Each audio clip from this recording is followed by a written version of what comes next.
Welcome to The Explainer. Today, we're pulling back the curtain on, well, on your own mind. We're going to explore this invisible, automatic filter that literally builds the reality you experience every single day. And the craziest part is, you probably don't even notice it's happening. All right, let's just dive right in with a question. Think about the last time you met someone new. How accurate do you think that first impression really was? I mean, how much of what you were seeing was actually them, and how much of it was just a reflection of, well, you? You know exactly what I'm talking about, right? First day of class, a new job, you walk into a room and bam, you're instantly sizing people up. And guess what? They're doing the exact same thing to you. These snap judgments, they feel so real, so true, but they're really just the tip of the iceberg, the end result of this incredible process happening completely under the hood of your brain. So how in the world does your brain pull this off? I mean, how does it take all the noise, all the chaos of the world out there, and turn it into your personal reality? Well, it all comes down to a powerful and almost totally invisible mental filter. Okay, so the official term for this is perception, and it's basically a three-step process. Now, the key thing to get here is that your perception isn't some passive window you're just looking through. Oh no, it's an active system. It's constantly selecting what to even let in. Then it organizes all that info, and finally, it slaps a meaning onto it. And it does all of this pretty much without you ever knowing.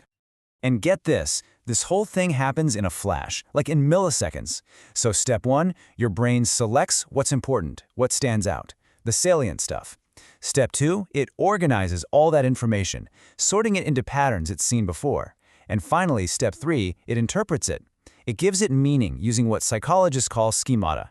Just think of schemata as your brain's own personal databases or file folders. Yeah, these schemata are kind of like little computer programs or apps just running in the background of your mind.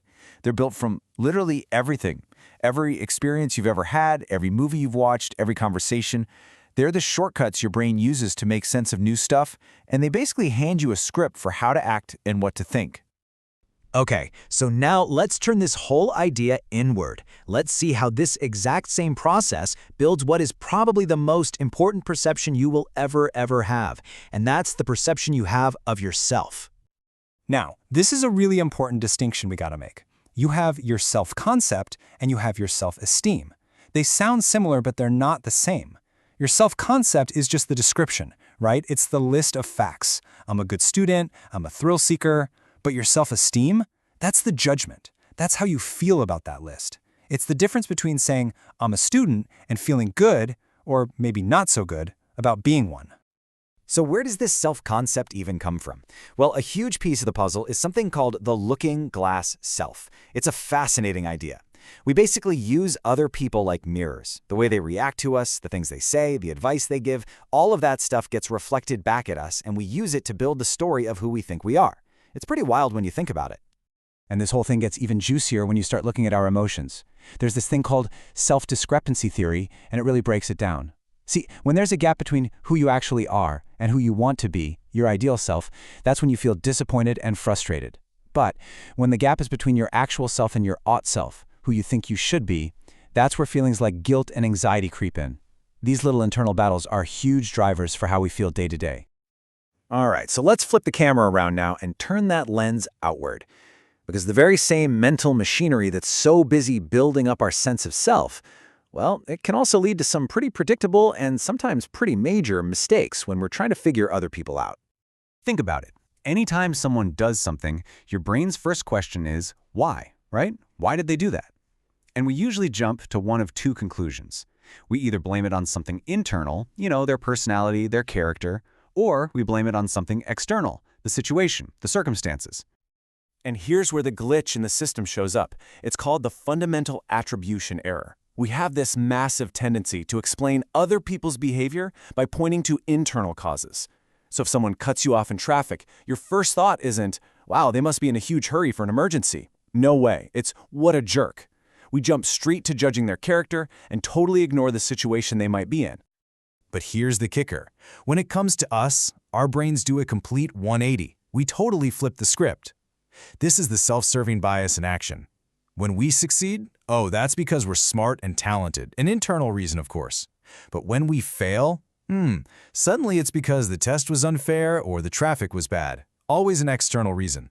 It's this handy little trick our brains use to protect our egos, and it means we judge ourselves way, way more favorably than we judge other people. Okay, so we've established that our brains are running on this powerful automatic system that's full of these little shortcuts and biases. So the million-dollar question is, can we do anything about it? Can we actually take the wheel and take control? Can we, hack our own perception? The answer is yes, and it all starts with just being more mindful. It's about catching ourselves in the act. You have to ask yourself, am I just relying on a lazy stereotype here? Am I falling into a self-fulfilling prophecy where my own expectation is actually causing the thing to happen? Just by hitting the pause button and questioning those automatic judgments, we can start to become much smarter and more empathetic communicators. And there's actually a super practical tool you can use for this. It's called perception checking. It's a simple 3-step move to slow down your brain's jump to conclusions. First, just describe what you saw, the behavior, without any judgment. Step 2, force yourself to come up with at least 2 possible interpretations for that behavior. And step 3, the most important one, just ask. Check in with the other person and get their side of the story. So let's take that roommate example. Instead of jumping to the conclusion that they're mad at you, you just described the behavior. Hey, when you left, you didn't say bye. Then you opened the door for clarification. So I just wanted to check to see if things are okay. That one little change in phrasing avoids an accusation and starts a conversation instead of a conflict. It's huge. So at the end of the day, understanding how you see the world isn't just some neat psychological trick. It's basically the user's guide to your own operating system. And once you know how your reality is being built piece by piece, you suddenly get this incredible power, the power to consciously choose to rebuild it one perception at a time.